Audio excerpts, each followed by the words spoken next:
Life was as predictable as a routine dental checkup until today. My name's Jenny, your average tooth fairy who trades in molars for money, except that I work with state-of-the-art equipment in a swanky downtown clinic. My husband, Mark, is pretty much the academic type, graying at the temples and all. He lectured in the halls I once roamed as a student, though we never swapped anything more than a hello back then. It was only after my cap and gown were tucked away that we started sharing dinners, and before you knew it, vows. You could say we lived a standard married with no kids, just a couple of lazy goldfish life. Until today. Exhausted, slipping out of my work shoes, I saw them, divorce papers, as stark and chilling as an extracted wisdom tooth, lying beside a note on a coffee table that had seen better days, his handwriting, no doubt.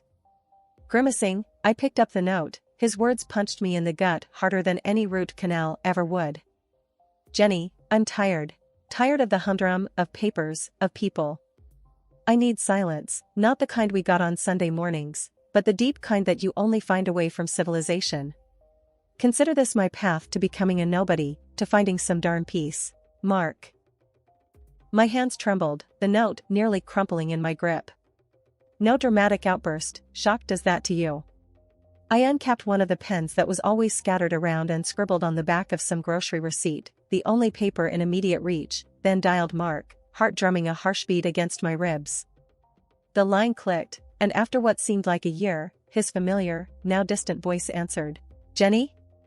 Mark. What's this about becoming a nobody, huh? You dumping our years together like last week's trash? Jenny, you're not getting it. I can't. I don't want to. It's not you, it's... Cut the crap, Mark. You leave a note? Papers? Just like that? My voice rose as I gripped the phone like it was a lifeline. Where are you? There was a pause, a silence that spoke volumes. Somewhere you can't find me. Somewhere I can be alone. Alone? And what am I supposed to do, huh? Just sit tight and smile while you play Hermit? Jenny, please. No, you listen. You can't just decide you're bored, and... Bored isn't the word, Jenny. I need something else, something different. What? Silence? You want silence, by earplugs. But you don't just get to check out. I spat the words out as if they were sour. Jenny, please try to understand. Oh, I understand, all right. Understood loud and clear, Professor. You've made your point. Enjoy your bloody peace then. The line went dead with a finality that echoed in the now too quiet room. The note lay there, staring up at me with its life-altering news, and I was left to figure out if I was to press on with the painful extraction of Mark from my life or root around in the mess for a sliver of hope. It seemed I had more than just teeth to pull. The clinic reeked of strong antiseptic. Where it used to put me at ease, now, it just stirred the pot of my mind, brimming with gossip. Mark, my ex, gone puff, just like that. And the fact that everyone wouldn't shut up about it was getting under my skin. The phone was buzzing again. It never eased up. I knew without looking it was more of the same nosy folks prying for details. Sam's Dental, how may I help you? I answered, using the clinic's name to avoid personal questions. Hey, it's Lizzie from math department. We heard about Mark. You holding up okay? I sighed. Yeah, Lizzie, I'm doing my job. Anything else? I mean, it's just weird, right? Mark's such an urban guy. She pried, digging for dirt. It's his choice, I snapped, a bit more sharply than intended. Sorry, it's just been a rough day. I could almost hear her shrug through the phone. Sure, just checking in. You know how it is here, we're all a bit nosy. The clinic was quieter than usual. I could almost hear the whispers bleeding through the walls. Patients eyed me with a mix of pity and morbid curiosity as I walked through the hall. I needed a break from the staring and the rumors. I found myself in the staff room with Rosa, the receptionist, who was always blunt as a spoon. She was digging through her locker, the metal door screeching like nails on a chalkboard. So, he left you the papers then disappeared, huh? Rosa didn't mince her words. That's about the size of it, I muttered, pouring myself a coffee. She leaned against the lockers, arching an eyebrow. You sign M? Yeah. Savage. Rosa shook her head. Man's got style, give him that. I couldn't help but laugh. Leave it to Rosa to call a disappearing act stylish. Back in my office, the nice and tidy one with diplomas on the wall, the phone rang again. It was the one face I didn't mind showing up in my caller ID, Angela, the closest thing I'd had to a sister since forever. Girl, how you just gonna let him punk you like that? No hello, no how are you, just Angela in all her glory. He didn't punk me, Ange. I signed the papers, that was my choice. And you just gonna roll over and play dead? There's nothing to fight for. I'm done and dusted with him. There was a pause. I knew Angela's wheels were turning. Fine, she said. But this isn't gonna fly. We're going out tonight. You need to blow off some steam or you'll go nuts. I wanted to argue, but she wasn't wrong. Besides, it beat listening to the whispers and rumors that looped like a bad soundtrack in my mind. The hours ticked by, filled with teeth cleaning and dodging personal questions.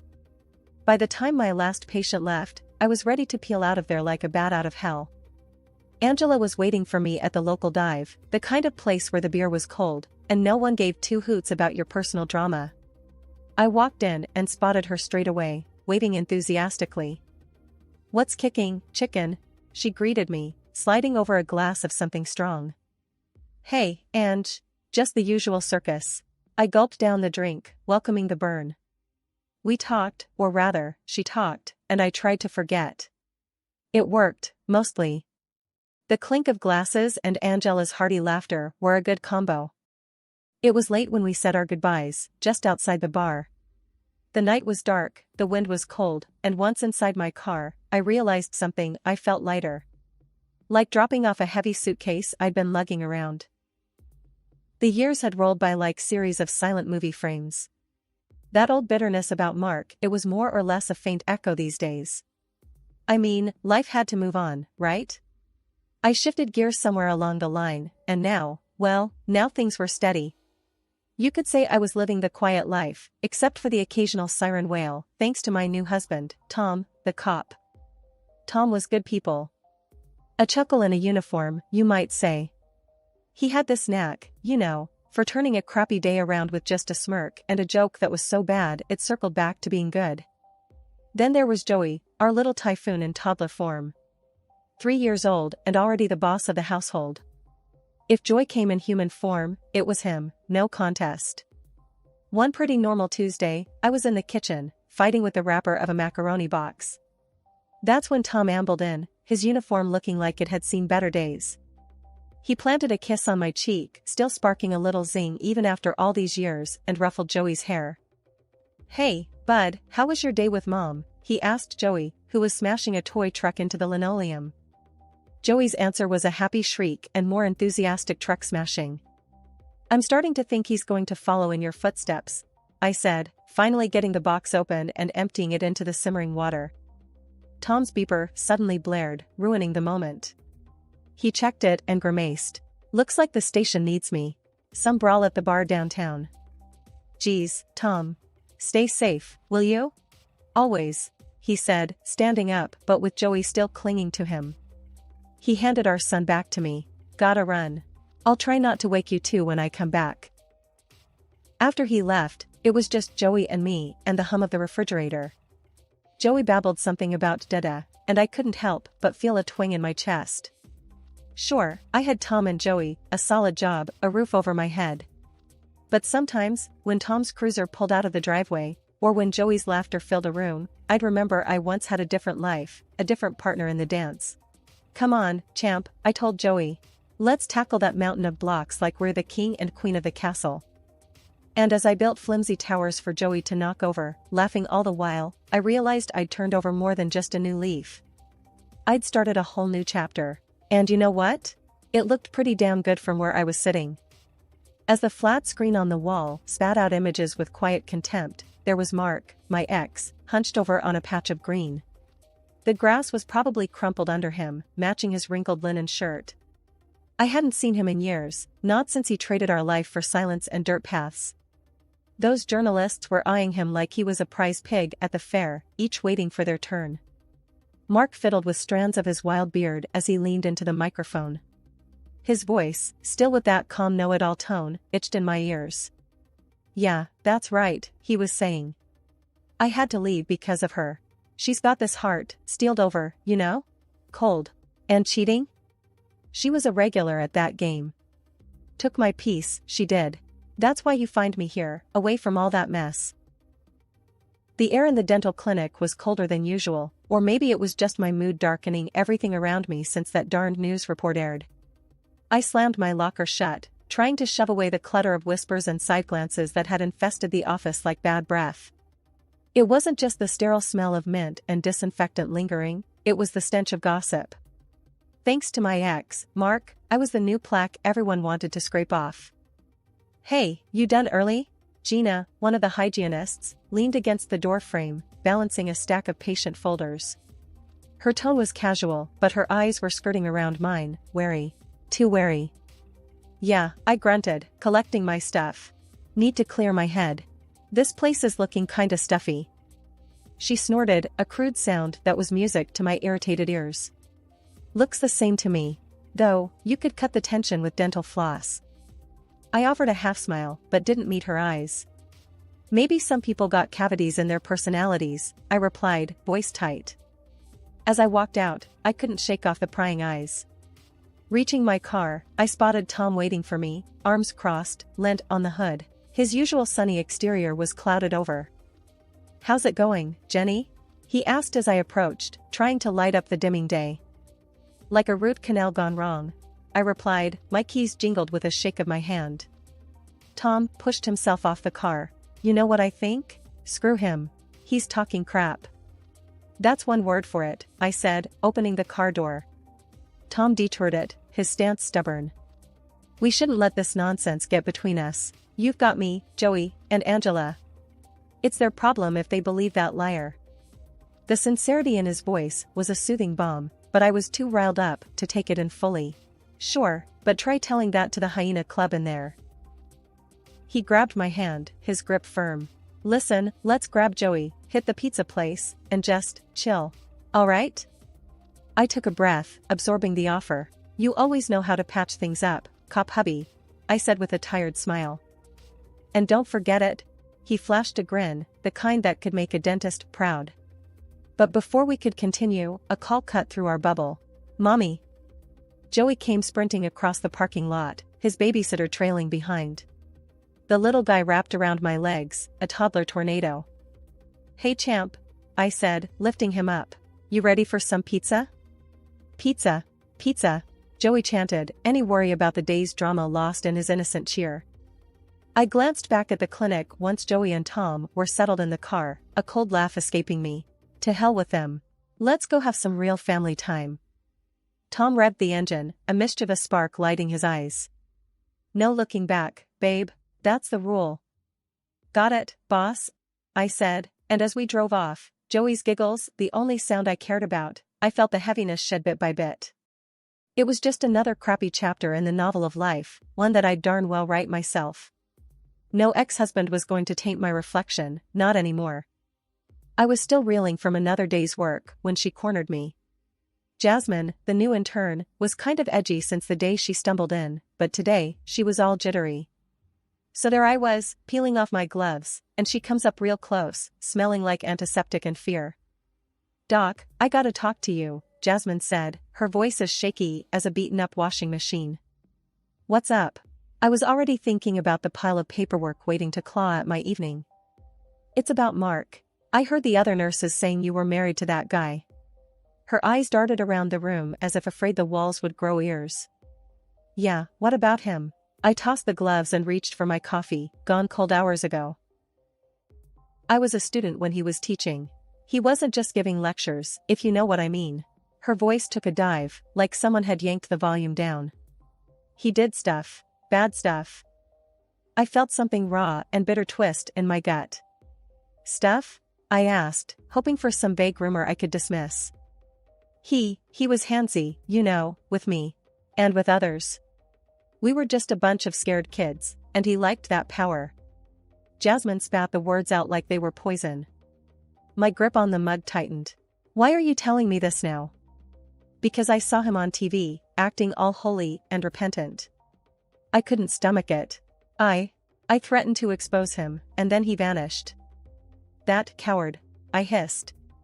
The mug in my hand cracked, coffee seeping through the spiderweb crevices to drip onto the floor. He told everyone he left 'cause of you and some grand spiritual quest. But that's bull. He fled 'cause I had proof of what he did. The texts, the creepy late-night calls. That's a big claim, Jasmine, I managed to say, my throat dry as sawdust. You got any of that proof on you? Yep, she said, a grim satisfaction in her tone. She hauled out her phone, a cheap thing with a cracked screen, and flicked through messages until she shoved it under my nose. There it was, in black and white. A whole sordid history laid out in texts and emails. I read, every word a punch in the gut. When I was done, I looked up. I'm sorry, for what it's worth. Thank you for coming forward. We gonna do something about it? She asked, tough as nails now. Absolutely, I said, feeling a flame of anger kindling inside me. And as we plotted revenge on the man I once called a husband, the man who had fooled us all, I felt a grim kind of satisfaction. This was going to be messy, but hell, it was about time some dirt got cleaned up around here. I stood there in the clearing, staring at the man I once called my husband. There he was, Professor Mark, looking every bit the wilderness prophet with a graying beard and a flock of adoring followers. His eyes flashed over me, a brief flash of recognition before his face settled into that infuriating calm. Jenny? What the hell are you doing here? His voice had that familiar sharp edge. Just wanted a chat, Mark. A cozy catch-up between exes. Never thought I'd find you playing guru, I said, squinting at the half-naked followers prancing around. He crossed his arms, a smirk playing on his lips. To what do I owe the pleasure? I cut to the chase. That trash talk on TV, really, Mark? Cruel and unfaithful. You sure have a way with fiction. He shrugged, the same old nonchalant shrug that drove me up the wall. Needed a story, didn't I? Playing the victim pays the bills. I couldn't help but laugh, bitter and sharp. And here I thought you ran off to find inner peace. His audience looked on, starving for some drama. He was unfazed. Gotta give the people what they want. Yeah, but at my expense? I felt that familiar anger bubbling. And there's another thing, about Jasmine. His face lost color for a second, but then he barked out a laugh. Jasmine? That kid had nothing on me. His nerve was something else. Without breaking eye contact, I slid out my phone. Actually, she did. He squinted at the screen as I flicked through the messages Jasmine had sent me. Threats, creepy come-ons, the whole 9 yards. Mark tried to grab the phone out of my hands, but then Tom appeared next to me. The message of protection couldn't have been clearer if he was wearing a flashing sign. It made me feel safe and furious all at once that I needed it. Look, everyone, Mark's voice broke through the silence, all smooth and soothing like one of those late-night radio hosts. This is all a big misunderstanding, alright? My ex here, she's got it in for me, that's all this is. I could feel my jaw clench at his words, but I kept my cool. I wasn't about to let him get to me. Not this time. Tom's voice, gravel mixed with thunder, growled next to me. Cut the crap, Mark. We all know what you did. And it's all coming out today. Mark's followers looked from him to me and back again, like they were watching a tennis match. Just then, the wail of the sirens cut through Mark's phony serenity like a chainsaw through butter.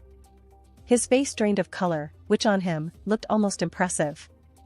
Please, Mark was kneeling now, the guru luster gone, replaced by sweaty desperation. You can't do this. Think of my reputation.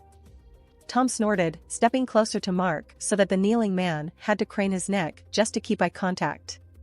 Reputation? What about the lies about Jenny? What about all those messages, huh?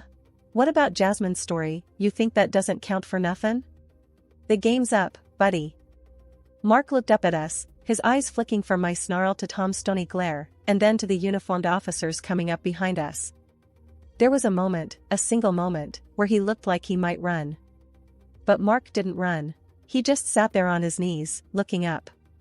Looking like he knew that the tides had indeed turned. The followers were mumbling among themselves now, backing away from their fallen idol, their murmurs building like waves before a storm. Then, one of the cops stepped forward, flipping open a notebook. Are you Professor Mark Thompson? He asked, his tone neutral. Mark just nodded, his voice squeaking like a rusty hinge. Yes, sir. The officer glanced at me, then at Tom. We're going to need to take him in, he said, as if asking for permission. Tom just gave a short nod, and I felt my heart kick up a notch. This was it. Mark shot one last desperate look at his disciples. I'm being set up, he yelled, hoping for sympathy, salvation.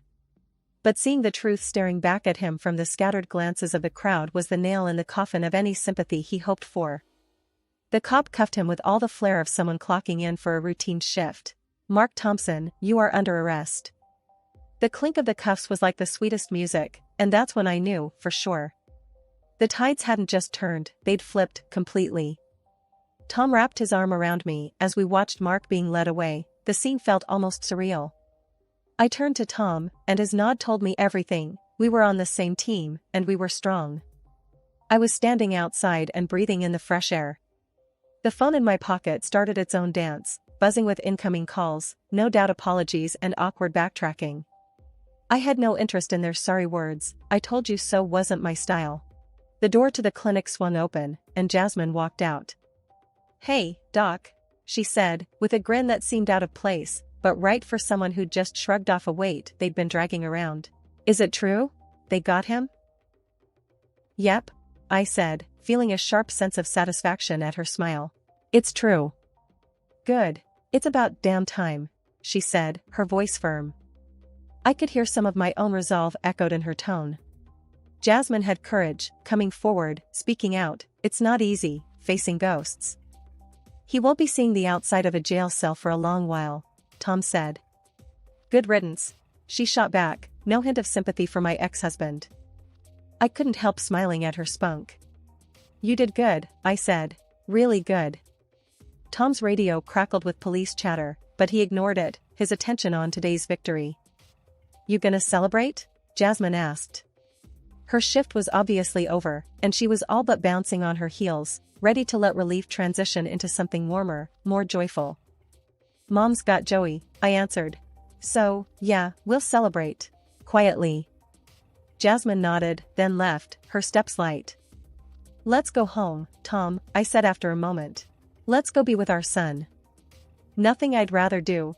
He agreed, and we turned away, my hand finding his, strength in our combined grip, ready to face whatever came next, together.